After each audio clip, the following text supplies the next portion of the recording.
everyone, welcome back to Black Cat TV, and we're here with more transfer news / rumours / drivel. / weathermen. Keep saying it. Stop saying it. Let's take some credit.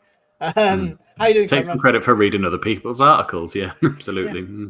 Doing the research, man. Doing the research. Yeah. So if you can call it that. Right, transfers. Let's get straight into it. Outgoing. I have two potential for outgoing. Okay. Is one of them like and subscribe, which you should do right now, just before we start? Yes, do it now. Like and subscribe and all that wonderful stuff. It's free. It's appreciated. Thank you very much. So it's not news as such. We kind of expected it, but Hibs want to keep Triantis, and we've set a price. Okay. I did think I read something about this. Is it meant to be around about the £1 million mark? £1 million. I've got this is on the Edinburgh Evening News. Sunderland put a price on Hibs transfer target, what it will take to secure Lone Star on a permanent footing. Okay. I mean, I'm sure they won't be put off by £1 million. You wouldn't have thought so. They're still a SPL team, aren't they? Yeah. No. I suddenly had to think there a second. No, I think if we were still in the Championship, I'd have liked to have seen him. Do you know what I mean? And given him another once over, especially as get Premier League time. No. Especially as a sort of defensive midfielder that he is now. But no, I think we need to be looking above that. And he didn't get his chance in the 2 seasons he was here previously, so he was building up his game time, and I think that time has passed now that we've moved on several levels from then. It would be no offense to him at all, I'm sure he's a great player, but it feels a bit of a step down going from sort of Job and Neil and even Samed and Brown in that position to drop back to Triantis, and then we've gone up to the Premier League as well, looking to survive, you know. Yeah, if he'd absolutely done wonders at Hibs, I know he's done well for them, but it's nothing impressive enough to say Premier League quality, right? So yeah, it's nothing that screams he's actually going to be in the matchday squad because of how well he's doing. Now, another £1 million in the coffers, hopefully, to help pay for the 27,500. That's about 6 weeks of Ahmad's wages there. There we go. We can have him. Enjoyed the video. You should all go and check it out. Yes. Well, very neutral. I loved it. We expected it, though, didn't we? We said at the very start how long before Ahmad rumours appear. Yeah, anyway, we're not talking about that today. We've done a separate video, so we don't have to talk about it. The other outgoing, we expected a while ago. But 3 hours ago on Team Talk, Sunderland takes strong stance on midfield gem as Liverpool join a 9-club race for Will Grigg. Chris Rigg. Why do I keep saying Will Grigg? Chris Rigg. Need to edit that out. I mean, all those 9 teams can have him. Yeah, you can't have Will Grigg. Jesus, I'll drive him there if it's Will Grigg. Jesus. The Black Cats, however, have placed a hefty £35 million valuation on their homegrown star and are determined to retain him, especially after losing Joe Bellingham to Borussia Dortmund, sources have stated. So, yeah. We know he's a lifelong Sunderland fan. We know, he's a quality player. But the sources have confirmed that West Ham are interested. I knew of Man them, United. Yeah. That's the other one I knew. We knew that from before. Liverpool, Arsenal, Brighton see Rigg as a long-term investment, and Crystal Palace aim to pair with him with other Championship talents like Adam Wharton, who they have seen great success with. Everton, now backed by the Friedkin Group, are particularly keen as well, with manager David Moyes. We have another video about how bad David Moyes was. Go and check that one out. So yeah, he's under contract till June 2027. I don't think we did well. English clubs will hit 35 million. No, not for an 18-year-old. I really don't think. I think we've done the best thing we can, which is we don't really want to sell you, but a silly amount of money is not off the table, if you get me. So we've taken our strong stance, which is we've got 2 years left on your deal anyway. I think I read rightly that we're trying to offer him a new deal anyway to extend his time and also increase his pay with us, of course, as well. Because we'd rather keep him. of course, especially with Bellingham going. If it was Rig, this was the first one and Bellingham hadn't gone and we were looking to keep him, you'd sort of go, okay, one's fine, like either way, but not both. Not both. Gives us a horse in the race for Rig himself, where it's like we can say that without sounding like we're being nasty and not letting him be sold, because Job's just gone for that kind of money. So we're saying to the player, you're worth the same as him. Yeah. So we can't complain that we're saying that. We're not setting an unrealistic price as such. No, not at all. And then a friend of mine was trying to sort of put it into terms of how much better Dortmund are than we are. And I looked up like World Club Global Rankings, and I sort of went Dortmund and 9th. And you went, oh, where are Sunderland? And it took me a while to find us, but we're 547th. So there's a bit. He was like, oh, that's a big jump. And I was like, it is rather. But it was just, that's the leap they all think Bellingham can make. And I'm very confident that Chris Rigg could make a similar splash going forward if he wanted to. But I think, like you say, why leave at the moment? We're going to be back in the Premier League, test yourself out. And I think if we were, touch wood, to be one of the teams to go down, he would be an asset we look to cash in then, rather than, unless he wants to do a Grealish and we go down and he, brings us back up, that sort of thing. It's a lot less money in that case, right? If that comes to the thing is, right? If he signs his deal, though, then we're locked in. Let's say 25-30 million comes in as an offer for him. Mm-hmm. The club accepts it. Okay. We were disappointed Job's gone, but we completely understood based on the valuation. How would you feel about this one as well? Then we've lost Rig and Job. Yeah, this would be a bit more of a worry now of like, right, yes, I know we're getting it roughly over £50 million, but, for the two of them, but what are we who are we gonna replace them with? Who's gonna, do the work that Job was doing? Who's gonna be our cute little tricky player like Rig is, with his little flicks and his turns and what have you there? Because he didn't have the best second half of the season when he'd come back from his injury, but he still played a really key role. And like when he came on against Coventry, second leg, he was much better than Roberts on that right side, more threatening and more direct. But yet when he started to play a final, he wasn't nearly as good. And when Roberts came off the bench, he was miles better than Rig was as well. So they have their moments, of course. But if you looked at Rig in isolation of those first 5 months of the season, you'd be sitting there going, yeah, it's justified for a 17 at the time year old. And, he's only got an upwards trajectory. Difficult for me to say. Yeah. Well, that's it. Do you have any more outgoings? Any more rumours on that side of things? No, Rig was one. Apart from the one that keeps doing the rounds of Trey Hume and Wolves, but that's been rattling on for a couple of weeks, and I think we mentioned it in the previous video. Do that. I mean, we wouldn't sell him, and I don't think he'd make that move to Wolves. No, I don't, because it's well. I know you've got a different opinion of where we'll be in the league so far, but we'll get to that later on in the post pre-season. Wolves are going to be a very close rival of ours next season in terms of league position, and they've lost Cunha, there's someone else who's left and joined somebody else. They've lost two of their best players and are going to be struggling, I would think. I think we'll be leaps and hopefully Man United and Tottenham will still be struggling as well, because then that's another two beneath us.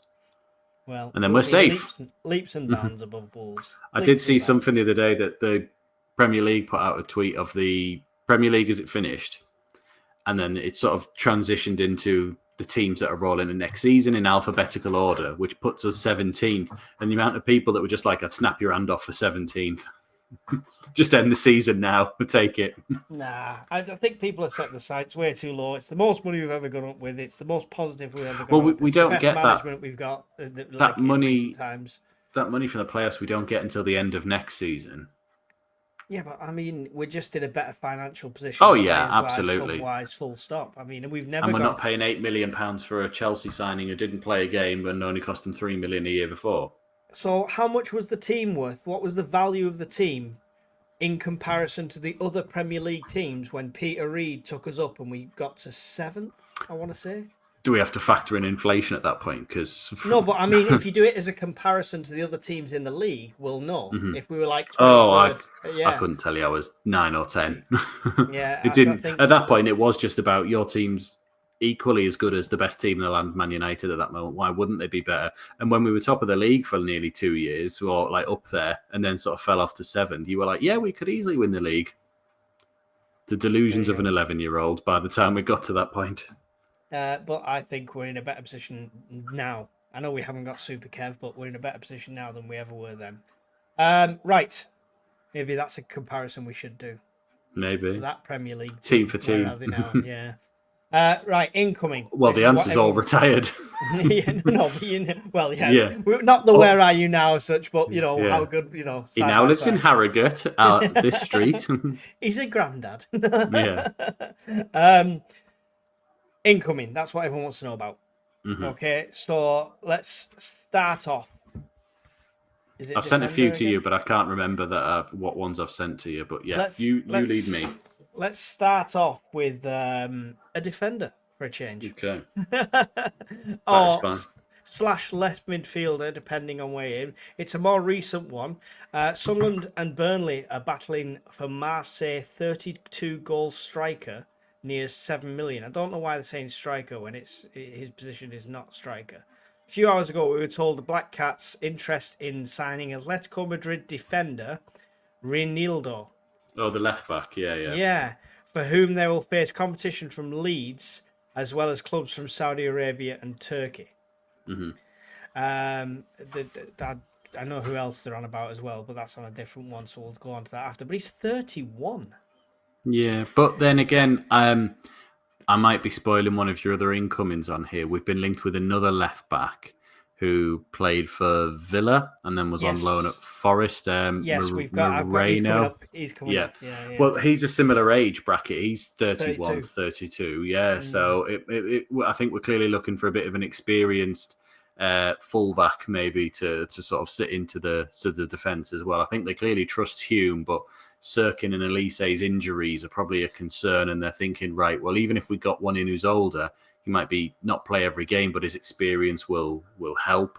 So I think that's why they're looking. And Atletico Madrid Champions League team, and under Simeone, you're going to get a proper player who's not going to shirk it. He does suit Leeds more being a dirty player at Madrid than I don't know if this is based on game time. But, right, he signed for Atletico Madrid, right? Yeah. And when he did, he went from Lille, and his market value was 15 million euros. It shoots up to 25 million euros in June 2023. Okay. Then it goes down to 20, down to 16, down to 12, down to 9, down to 8, down to 5. Mm-hmm. In 2 years, he's dropped 20 million in value. Is he playing? I've never seen such a sharp drop. If you look at let's look at all seasons, and he got 19 games last season, but only 935 minutes, so he's not doing a full 90. Obviously, 4 yellow cards in that time in La Liga, 4 games in the Copa del Rey, 6 in the UEFA Champions League. Yeah, so he's playing. Mm-hmm. Not a first team starter, can't budge him from the team, but he's playing. Yeah, he's getting regular minutes, whether that's not 90 or not, it's irrelevant, right? He's still getting regular minutes at that level. Yeah. It's weird how the value has dropped so much on that, so yeah. It's all right though for us. I think maybe it's that thing of like how highly he was touted when he came from Lille or Lyon, whichever one you said, and then didn't become like a major starter for Atletico, and it's kind of like he's not, I don't want to say going through the motions, but he's like, he's just there, part of the team, just doing his job and just sort of, happy plodding along, but that doesn't increase your value, and your value doesn't stay if you're not actually, keeping up that sort of level and that sort of form. Unless it's injury, I imagine they signed somebody else in that position, because in 22-23, he got 22 games to them and 1,861 minutes. Then the following season, 16 games, 723 minutes. That's, less than half the amount of time, So I imagine if it's not injury, then they must have just signed somebody who's a better option. Potentially. But, I mean, it doesn't sound like a bad one. He's got tons of experience, works under a very good manager, so I wouldn't be wouldn't be against it. It's very similar to the Moreno one, which we may as well cover at this moment. The experience. I mean, he came from a Spanish side to Villa, I think I want to say under Gerrard, or it might have been just after Gerrard when it was Unai Emery. So, I And mean, then before you jump on quickly onto Moreno, that one was from the Sunderland Echo. This one is also from the Sunderland Echo. That oh no, that's not. Where's that one? Oh, he's gone. Sorry, I've jumped ahead. My bad, people. My bad. You've really thrown me off here. Right. Anyway, I'm trying to move my tabs around now. We'll just talk about Alex Moreno anyway. I'm not sure where it came from because I've lost the tab because Conrad's throwing me into the bus. But let's go back to Ahmad. We've heard the Moreno rumor before. Basically, this is going to be a free, we think. Yeah, that wouldn't. Well, that's great if it's a free transfer there. But usually the free transfers can sort of pick and choose the amount of money they want to get, of course, and signing on fees and things like that. So it's cheaper, as in you don't have to pay a club, but can be more expensive in the other side of it, really, on how much you would have offered him. Again, I think it's very similar to the one of terms of experience and getting someone Premier League know-how. Played, like you say, played at Forest last season, was it? And then Villa a couple of seasons before. He kept getting rotated with their other left back. Isn't that what he'd get here with Sirkin? You would imagine so, and or potentially more if the inevitable happens and the injuries kick in and what have you like that, or bits and pieces that happen through Sirkin through a season. But I again, wouldn't be against it. I think he seems like a very solid Premier League player, and that's kind of what we need. Yeah. He can deliver a hell of a cross as well to our really small strikers. 2 left backs, which we're actively, this is not just rumours, are actively going after. So. Iractively. Put your teeth in. But you know what I mean? We're actively seeking somebody for that position. Yeah. Sirkin definitely must be nervous, right? Then again, Sirkin is also, not that they want to look at it this way now, but he is a sellable asset. He's 21, 22, I want to say. Maybe a bit older, but he's still very young. And if you think in terms of English left backs and how many there are in the league that are really good, I even remember, I think it was on Saturday Social, where they were talking about what Thomas Tuchel's England team looked like in 26 and 28. And they went through it, and then about 2 of them both went, you've got to think of Dennis Sirkin even at Sunderland in a few years' time, that he'll be playing in the Premier League and he'll be, doing this. He's had a few injuries, so he's very highly thought of. So that could be an asset we look at for the future as well. I don't like the idea that we're trying to replace somebody and to sell, No, I get you. Side of things, but I get you. Anyway, right. Just trying to figure out this one here because. Sorry. So basically, this one's from Sunderland SI.com. And according to Sasha Tavalari, Baron Cohen. Oh. Sunderland have shown interest in signing 22-year-old striker Mathis Abline. Albine. Abline. Abline. Abline. He was a FIFA legend. Well, he's scored 9 goals and 2 assists in League One. 34 appearances. League 1, not League One. League 1. Because League One makes me think of Will Grigg. So that's all. I'm just saying League 1. Yeah, but I mean, he's got goals in him. Experienced, French, 4 caps, 1 goal for international for under 21s. Have you seen much of this guy? No, like I said, apart from I know that a few people that always harp on about him as a prospect on FIFA and get him in. No, that's about the level of it, really. He's one of those FM wonder kids as well, probably. Yeah, I mean, he's from back in the day. Yeah, he's definitely getting minutes for FC Nantes. Nantes. Yeah, that's who he's playing for at the moment. Nancy. Centre forward. Do we need a striker? Yes.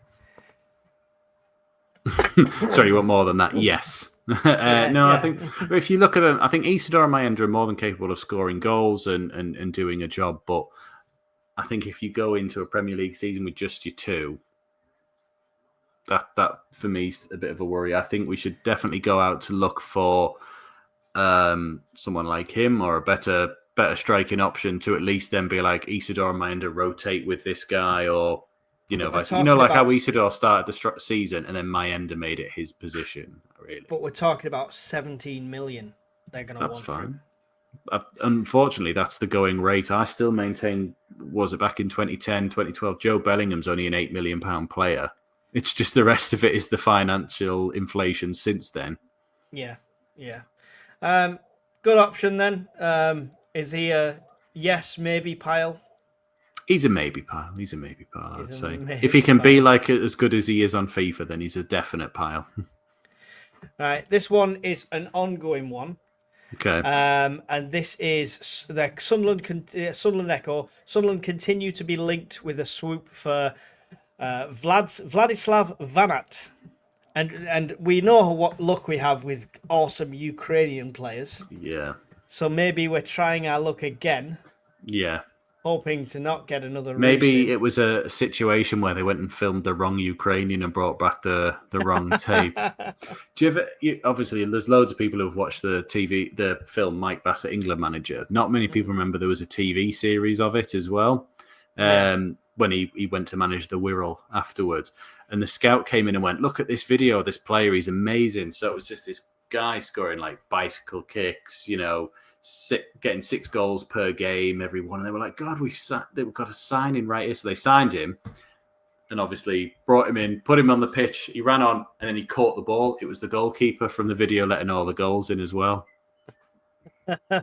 So it could be one of those situations where maybe Rusin and this guy have been confused at some point and we bought the wrong one. Well, he is a centre forward. Yeah. Currently playing for Dynamo Kiev. Isn't that Champions League? Yeah. Yeah, isn't that where was Rusin wasn't Kiev. No, Isidore. St. Petersburg. Was it? All right. Oh, yeah, he was definitely in Russia. He was in Russia, wasn't he? Yeah. Because do you remember then people kept saying Rusin was putting out like Ukrainian flags whenever we were getting linked with like Isidore because he was coming from Russia. Well, yeah, here we go. So another friend for Isidore. No, Isidore's not Russian, he's French, so it's all good. Yeah. 28 appearances in Premier Liga, 17 goals and 4 assists. That's a cracking record. That is. And if he could convert that to being a Premier League player, then I'm all for it. I know there was a comment last week going, I'm pretty sure Conrad just said yes to every player, and it's a bit like, I'll have a look at everyone at the moment. Well, I mean, he's a goal scorer, more so than the last one. Big, tall Ukrainian lad. I like. Get him in with Moreno as well. Whip the balls onto his head. Yeah, 15 million euros current value. Not sure what if they've said. Despite Groundswell of interest to the player for a number of English clubs, it's understood that Sunderland are currently leading the race for his signature. That'd be cool. Do you remember Rada Prika? I believe Leeds are trying to get him as well. I'm hoping it's not a Rada Prika situation. Do you even remember him? No. Oh, Rada Prika. Comments will have to ruin you for Rada Prika. So it was Keane's first Premier League season. In January, we bought a striker, Rada Prika. He came on and he scored against Birmingham within like 3 minutes of coming off the bench.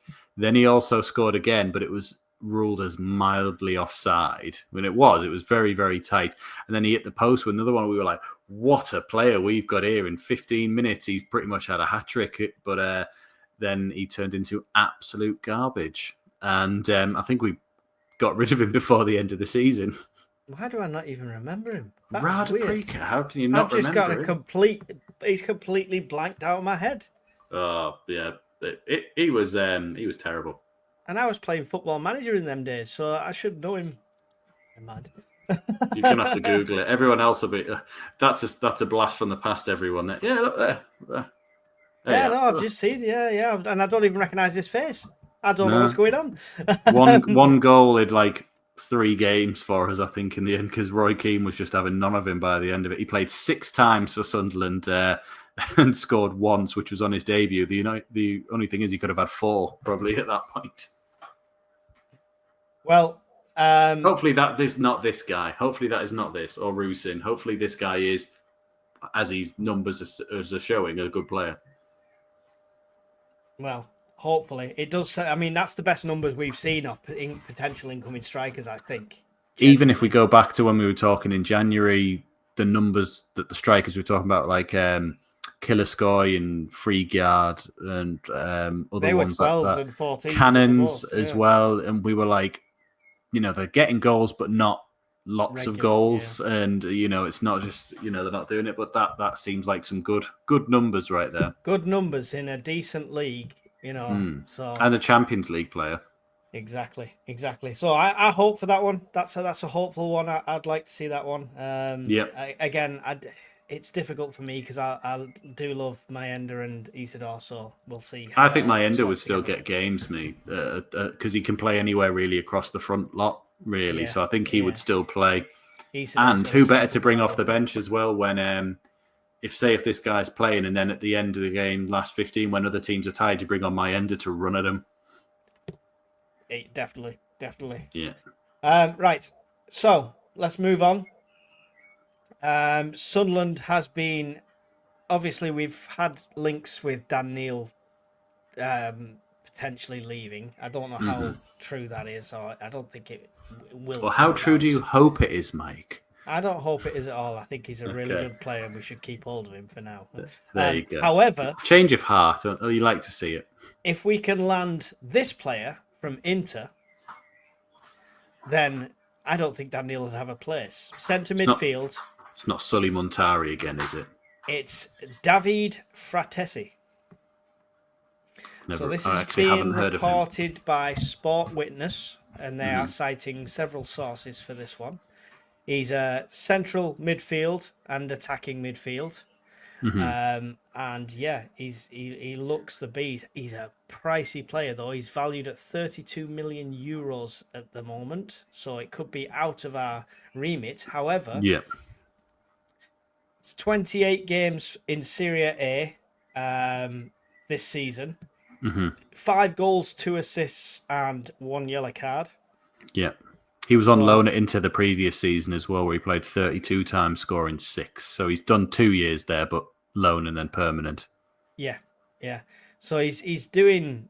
I mean, 6 goals and 4 assists. Is that enough for a central midfielder? I mean, that's pretty good, right? It depends. Do they play him as a 6 or an 8? Really, is he a defensive midfielder? Is he the playmaker? Is he, the enforcer? We'd have to see what type of player he tends to be, really, because it's not just as easy now as saying, is he a central midfielder like Roy Keane and Paul Scholes back in the day? Those type of two that were they are central midfielders.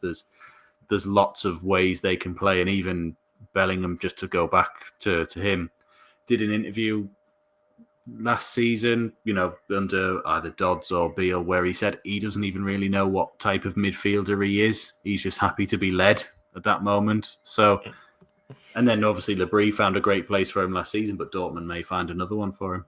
Well, the coup that we got last season was obviously Enzo Laffi, right, from Roma. Yeah. And this is a player who's come up through Roma. Yeah. Started there, then they're under 17s, under 19s, etc., which was up to 2017. So there could be ties there as well. There might be someone in Laffi knows even. I don't know. Well, we keep hearing about how ambitious we're being, so we may as well, if you're going to go for players, you may as well go for really good ones. If you're going to spend the money, you don't want to be spending this money on, any old crap like we did in the previous regime of Premier League. Yeah, owners. A regular player for Inter Milan is a cracking signing for me either way. So I don't know too much about him. I was hoping you knew more than I did. But no, can't say I'd heard of him. Yeah, good replacement for Job. Would be if he's a bit more of an enforcer or an engine on the sort of left side, then yeah, absolutely. And I don't know if we know anything about Inter. Like what their options Champions are in the League centre. Finalists, and they narrowly lost. No, I meant for that position. He only had 490. Well, he's had 1,200 minutes, 491 minutes in the Champions League. So he's not getting starts every single game. Yeah. So I mean, I don't. Do you reckon they had to an obligation to buy him after that loan and how he played? Potentially. I'm not sure. Obviously, we had the obligation to buy in place, so maybe they had something like that in. I don't know, but good option for me. I think that's a definite. That'd be a great one. And if we can get him on the cheap, if we can get him less than 30 million, right, we've made a profit swapping Job out for someone like that. Absolutely. Looking back here, towards the back end of the season, he did 90 minutes, 80, 25, 90, 25, 63. But then before that, you start going 15, didn't come on. 10, didn't come on. 20, didn't come on. 60, didn't come on. 14, didn't come on. Mm-hmm. So he wasn't very much like, especially this season, a main starter for him. But he did every now and again complete a full, 90 minutes there. But he clearly wasn't first choice central midfield partnership for him, or however they set up. There you go. Good. Could be our gain, that though, because that's exactly what we did with Enzo. He wasn't getting game time at Roma, and we just cheekily went, could we have him? Yeah. He's in need of more game time, according to the reports. Loan with an obligation again. Do it. Could even be a loan, yeah. Roma and Sunderland dealt with each other during the transfer window when Enzo Laffi joined the English side. An initial loan, then obligation to buy. Perhaps this relationship can prove handy for Roma. So, there you go. Never know. Right. Who's next? Have you got any? I'm just trying to get through mine. No, I had. If I had any, I've sent them to you. So let me have a quick look here. So, right, you have a quick look because I'm on the last one. So my last one here is from the Sunderland Echo again. Sunderland are one of several clubs reportedly keen on Vladimir Kufal. Oh, the West Ham right back. Yeah. I don't know all that much about him. I don't think I've seen him much for West Ham. Not recently, but he's been there a good number of years and always seems to be playing and is their right back. So I don't know if he's just, under Potter has sort of fallen out of favour or hitting a bit old. Because how old is he now? Does it say? He's 32. So could this be us looking at squad depth for Trey Hume? Yeah, I think it's exactly that. I think we're looking for competition, someone to fill in, a bit of experience, and sort of swapping. A bit similar to like the two we looked at before with the left backs for Sirkin and Elise. Really, we're looking for, someone on the cheaper side who could, fill in, shall we say, do a job and sort of pass over their wisdom. Yeah. Well, I mean, he's got a good track record. I'm looking at his stats for all season. Obviously, they don't show loads of defensive stats, so we can only go off what we see. But his value was up there at 12 million not that long ago. And I think it's dropping with his age, but you expect that. I had a few actually. I did have a few looking back here. I'm just trying to see. Let me load this. So, what do you think of Vladimir Kufal then as an option? It's a maybe for me. It's just I don't think a right back option needs to be prioritised really. I think Hume's more than capable, but I know if you're worried about Huggins' injury record, because I think Huggins is a quality player as well and could easily do a job. It's just, can he stay fit really? Yeah. That's the big thing. So I think both of what we've got are really good. It's just, can both of them last the full season? Yeah. Cool. All right. Well, he'll go in the maybe and squad depth pile. Yeah. So who have you got for me? So the ones I sent to you were it is Albine, ALB, Albine it is, but he sent him. Chris Meppen was one of them. Just a little update to say he's been included on Bournemouth's retained list, and they've triggered an option to extend his contract by a further year, meaning he won't be leaving on a free. So if we were to go back in for Chris Meppen, we were going to have to pay for him now. Do you think we would?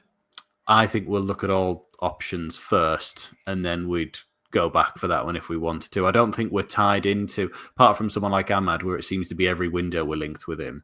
I don't see us being like that Fabio Barini chasing Sunderland anymore, where it's just like, can we have him? Can we have him? Can we have him every time? I think we're a bit like, okay, well, he's really good. We know we can ask the question at the time, but let's have a look what else is out there. We're not tied into this, so let's do it. I saw a funny joke one, which was Kurt Zuma, the former West Ham player, is officially a free agent, and it said, we couldn't sign him for obvious reasons. Our mascot is a cat, and it would be crippled every home game. If everyone remembers that one. The most interesting one I found was, it wasn't a rumour or anything. It was a Sky bet. Where does Darwin Núñez for Liverpool sign before the 2nd of September? And it says any Saudi club is 1-1 evens.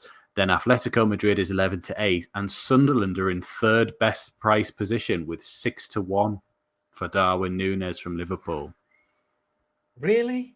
Yeah. Now that obviously that means not. It means absolutely nothing because it's just the betting odds. But when you look at the next list of teams, it's like Napoli, Juventus, Barca, Inter, AC Milan, Benfica, Arsenal. It's like, why are we so high up on that list? Like, where's that come from? And betting really companies tend to know. Do you know what I mean? They've got insight. So it's a bit like there's no talk about it or anything. But it's just like, why are we there? Yeah, that is really, really odd. I mean, it'd be a nice signing. I think he'd be a fan favourite, but I think he'd be like an Altidore-esque one where he misses more easy chances than he should, Yeah, well, I'm not sure where that's come from. And I have no idea where it's come from, but for some reason we are third in the ranking of Sky Bet teams to get him. Just looking, he's contracted to Liverpool till 2028. And they paid 70, 80 million for him, so it's very unlikely we're going to go, we'll have him for 30. Can we do that? It's a complete, I don't think it's going to happen, but why are we in there? Do you know what I mean? Why are we listed? Unless they're going to put Sampdoria and they just misspelled it. We are the typo club. I mean, exactly. 30 appearances for Liverpool and only 5 goals. Yeah. It's not great. It's not great, and it's not going to happen. And I think it doesn't fit our model either of signings. And when you have a look at the ones we've mentioned, that Ukrainian kid and Albine, they fit our model of player that we look at, whereas Núñez doesn't fit that. Mm. So no, that's a complete non-starter for me. But it was just one of those ones that was like, that's interesting. Why are we suddenly so high up on that list? Well, I mean, just explain this transfer window because it's a bit weird at the moment, right? It's shutting. Yeah. So what's happening there? Oh, yes. So because of the Club World Cup, teams were allowed to make signings. I'm just getting it up on my phone here. So it closed last night on the 10th at 7 p.m. It will reopen again on June 16th. So it only closes for a week. It was just to allow clubs in the Club World Cup to get players in and out before they were allowed to officially register them on July 1st. So hence why Trent was going to leave on a free, but they ended up paying £10 million for him so they could have him now for the Club World Cup rather than in July after it's done. But it also means that's why we got Joe sold now and not in July, because it's, the window was open. But it means that they can use him in the Club World Cup, and you could end up seeing Job versus Jude, of course, if they ended up getting each other, if he starts playing, of course. But it says clubs can still announce deals when the window is shut, but they can't register them until it opens again. So a bit like the Tommy Watson one, where we announced it, or it was announced in March, April time. So deals can still be done. Deals can still be done. They can't be they can't registered. Join in the Club World Cup. Yeah, they can't. Yeah, they can't play anything for us or officially be a Sunderland player, but we can announce that the agreements are all made and he will be joining us on this date or whatever like that. But I mean, so we've had a mini window and it's. I think our lads are on holiday, right? I'm pretty sure I saw Dan Neil in Benidorm. Yeah, I saw that as well. Yeah, he did actually. And then the only other thing I got was, I think it was 10th of June. So yesterday it was. On this day in 2005, Sunderland signed their best ever centre-back, Nyron Nosworthy. Just a little bit of history there. What absolute legend. And then it was just a list. Yeah, hopefully. Then it was just a list of Sunderland's most ever money sold for players. So it goes Bellingham, Pickford, Bent, Henderson, Clark, Watson, Mignolet, Van Aanholt, Wickham, and Kenwyn Jones are our top 10 like money we got back for players and money we got in for them. Yeah, Joe, Just thought it was interesting. Yeah, exactly. Cool. Well, that's it for our transfer rumours. It's been a long one. It's been a slog. We're sorry. Hope you bared with us. If you made it this far and you're not, we tried not to mention Abed. You must be subscribed if you made it this far. Otherwise, you've tuned out after 5 minutes. Exactly. And if not, subscribe anyway. We like to have a good little read around of all the news reports, the rumours and all of that, just to see if there's any sort of, consistent ones that come up, any reputable sources naming things, But more often than not, we tend to just like reading the X ones where it's all just absolute twaddle and it's like, you never know. Could happen.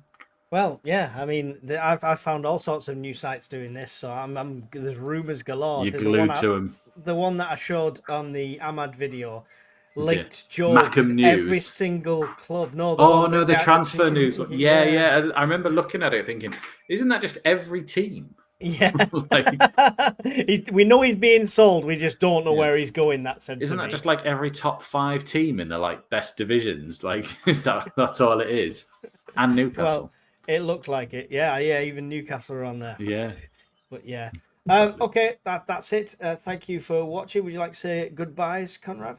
Yeah, cheers for watching, everyone. Do subscribe. Really helps us out. I think we're at 1,600 subscribers now, so we're doing really well. So who knows? Maybe get nearer to that 2,000 start season, Christmas time. We'll see how it goes. Excellent. Thank you from me, and we'll see you in another video, hopefully with some real news coming very soon. Goodbye.